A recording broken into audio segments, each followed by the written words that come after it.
자, 안녕하십니까. 이번 시간은 반발계수에 대해서 알아보도록 하겠습니다. 페이지 24쪽인데요. 반발 계수를 구하는 공식은 어떻게 생각하면 되냐면, 지금 책에 나와 있는 이 부분대로 그대로 따라가면 돼요. 그 무슨 얘기냐면, 충돌 전에 두 물체가 있고, 두 물체가 충돌하고 난 다음에 충돌 전의 속도하고 충돌 후 속도의 비가 어떻게 되느냐가 반발계수를 결정하는 거거든요.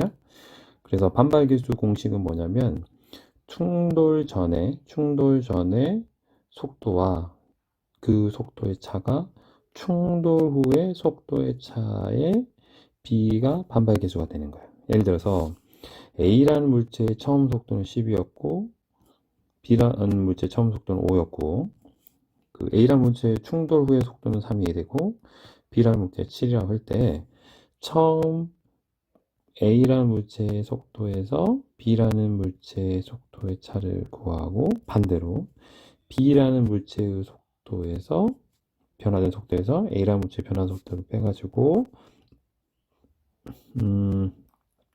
5분의 4 그래서 0.8로 반발 계수를 구하는 거거든요. 그게 어렵진 않잖아요.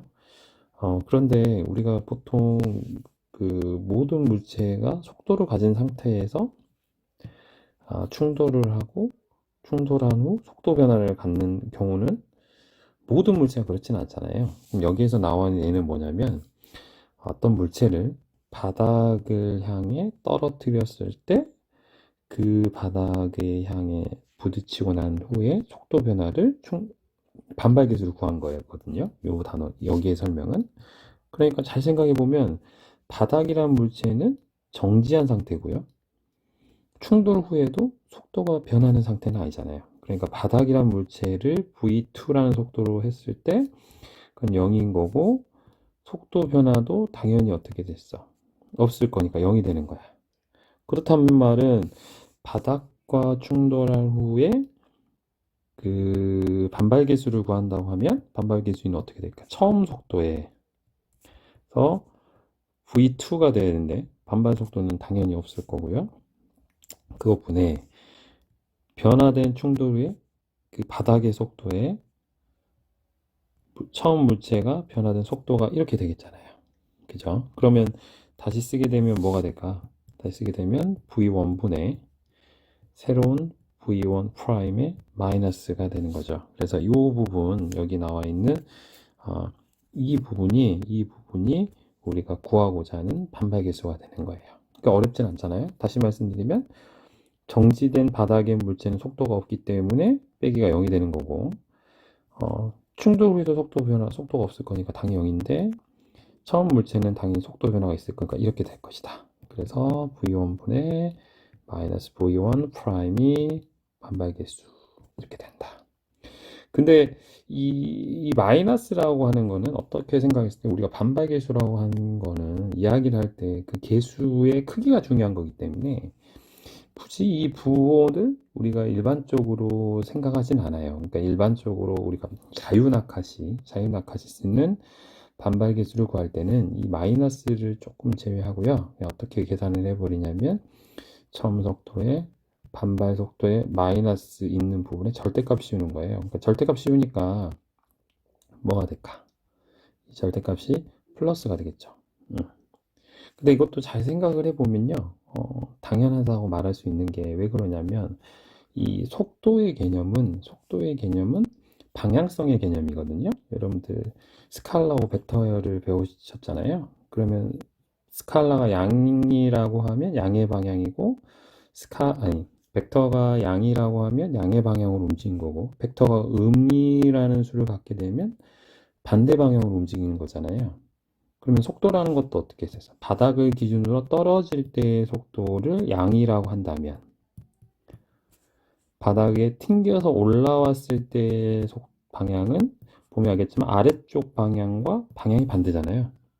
그러니까 방향이 반대기니까 처음 속도에 변화된 속도의 방향의 반대이기 때문에 이게 플러스라고 하면 이게 뭐가 되는 거지? 마이너스가 되는 거야. 마이너스. 근데 아까 공식에 의하면 여기 마이너스를 달게 되니까 결국은 뭐가 되겠어? 이게 뭐가 플러스 되고 플러스 되니까 우리가 자유낙하에 대해서 반발 계수를 볼 때는 그 값이 뭐가 될 수밖에 없지? 얘들아? 플러스 마이너스인데 앞에 마이너스 붙어 있으니까 뭐가 되는 거야? 얘들아? 플러스가 되는 거지. 그러니까 반발 계수가 자유낙하일 때는 결국 양의 값이 나와야 된다는 거 알 수 있고 그 양의 값을 구하기 위해서 그냥 여기다 절대값이라고 생각해도 크기하고는 아무 상관이 없으니까 이해하는 데는 어렵지 않을 것 같다 이 말이죠. 여기까지 되시죠? 이렇게 해서 반발 계수를 구한다. 넘어가겠습니다. 자, 그런데 자유낙하의 성질에서 보기에 같은 성질 이 공식이 얻어진다고 나와 있는데요. 이거는 왜 그러냐면 한번 설명을 해주면 이렇게 돼요. 자, 우리가 물체의 운동을 갖는 에너지가 그러니까 위치 에너지죠. 높이에서 떨어지는 에너지가 뭐죠? 높이에서 자유낙하를 하게 되면 위치 에너지가 되고 그 위치 에너지가 떨어짐과 동시에 속도를 갖게 되면 뭐가 되는 거지, 얘들아? 운동 에너지로 바뀌는 거거든요. 그렇다면 여러분들 예전에 중학교 때 배웠을 때 알겠죠? 운동 에너지 공식은 뭐야? 2분의 1의 mv의 제곱이잖아요. 그것이 위치 에너지가 운동 에너지로 바뀌어지는 거가 뭐가 되는 거냐면 mgh가 되는 거야. 그잖아? 그러면 여기서 m은 질량이기 때문에 공통 질량이 날아가는 거고요. 그럼 v의 제곱은 어떤 얘기가 되냐면 2배 GH가 되는 거니까 V라고 하는 것은 양이라고 생각했을 때 루트의 EGH가 되는 거야. 그러면 아까 처음에 이 반발 계수는 V1분의 절대값 씌운다고 그랬으니까 V1 프라임이 된다고 했을 때 이 경우는 뭐가 될 거냐면 분모를 쓰면 절대값이 루트의 EG의 H분의 루트의 다시 여기다 쓸게요. 루트의 EGH분의 루트의 EGH 프라임이 되는데 E하고 E는 약분이 되고요. G하고 G도 약분이 되잖아요. 그럼 결국은 H분의 H 프라임의 루트가 씌운 상태니까 결국 반발 계수는 H와 H 프라임의 루트 B하고 일치한다더라. 이런 얘기로 생각할 수 있거든요.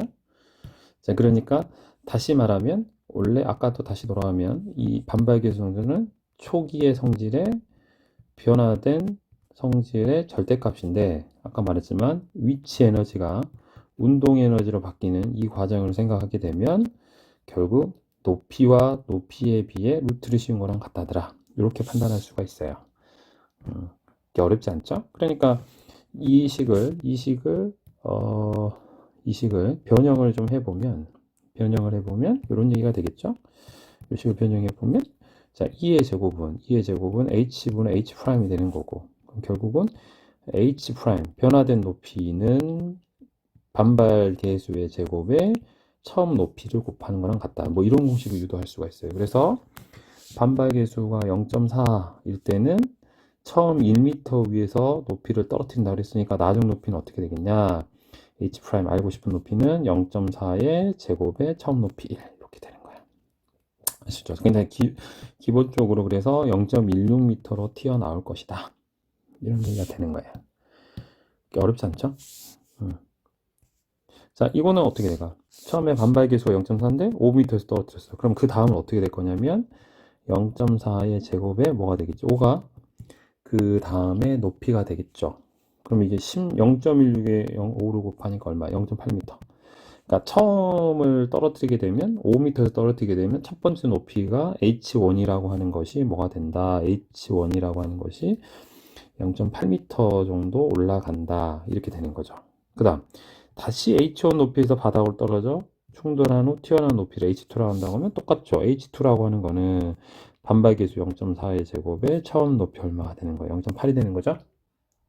그죠? 그럼 계산해 보면 16곱 이게 0.16에 0.8이니까 128인데 소수가 되니까 0.128m가 되는 거죠.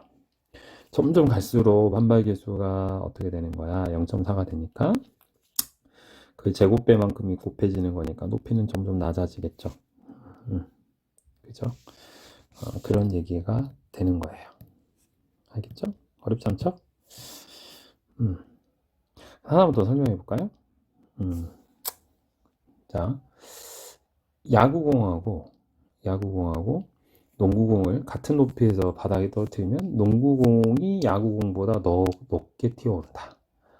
따라서 농구공과 야구공의 반발 개수를 2라고 하면 아까 2원, 2투라고 하면 2원, 2투가 이렇게 되냐 이렇게 되는 건데 설명을 어떻게 하면 되냐면 아까 말했잖아요. 동일한 높이에서 떨어뜨리거든요. 동일한 높이에서 떨어뜨리면 H'이라고 하는 건 반발 개수의 제곱에 어떻게 되는 거야? 이렇게 되는데 이게 동일한 거야. 그러면 이 H'의 높이를 결정하는 건 반발 개수잖아요. 그죠? 반발 개수예요. 그러면 반발 개수가 어떻게 하면 커지겠냐?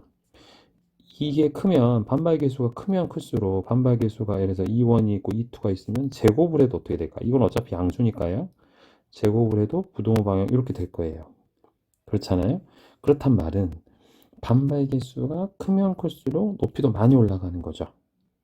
이해되죠? 이해되시죠? 그래서 문제에서 농구공이 야구공보다 높이 뛰어오른다? 그럼 농구공의 반발 개수가 야구공보다 어떻게 된다? 더 높게 오르는 거야. 그 말은 뭐냐면 H가 일정한 상황에서 이 H 프라임이라는 게 더 높아졌다는 얘기는 결과적으로 처음 반발 개수의 제곱이 두 번째 반발 개수의 야구공의 반발 개수의 제곱보다 크다는 얘기고 이 얘기는 결과적으로 이원이 뭐가 된다? E2보다는 어떻게 된다? 크다는 얘기가 된다. 뭐 그런 얘기로 할 수 있다 이 말이죠. 지금 이 아래쪽에 그림을 보시면요. 지금 이게 반발 개수에서 이 공의 모양을 지금 이렇게 공이 튀겨지는 모양을 이렇게 지금 잡아먹은 거거든요. 잘 생각을 해보시면 농구공 여러분들 보시면 체육관에서 공 튀겨보면 되게 잘 튀잖아요. 드리블을 해야 되고 이랬기 때문에. 근데 그렇게 보면 야구공은 여러분들이 드리블을 할 수 있는 상황은 아니잖아요. 반발 개수가 높지는 않다는 얘기를 할 수 있다 이 말이죠. 근데 좀 여기서 이제 책에 나와 있는데요. 토론하기 보면 야구공의 반발 개수가 이렇게 나와 있어요. 그죠? 근데 이 야구공의 반발 개수는 야구에서는 좀 중요하겠죠. 왜 그러냐면, 뭐, 예를 들어서, 홈런이 안 타고도 반발 개수가 높으면 더 많이 튀니까 홈런이 될 수도 있는 거잖아요. 그러다 보니까 야구에서는 프로야구 이런 데 보시면 반발 개수 이런 부분들이 엄격하게 따지고 있다는 걸 알 수 있을 거예요. 그죠? 야구를 보면 그 반발 개수를 어떻게 하냐에 따라 그의 홈런이 많이 나오고 적게 나오고 결정되니까 좀 민감한 문제일 수도 있겠네요. 그죠? 이해되시죠?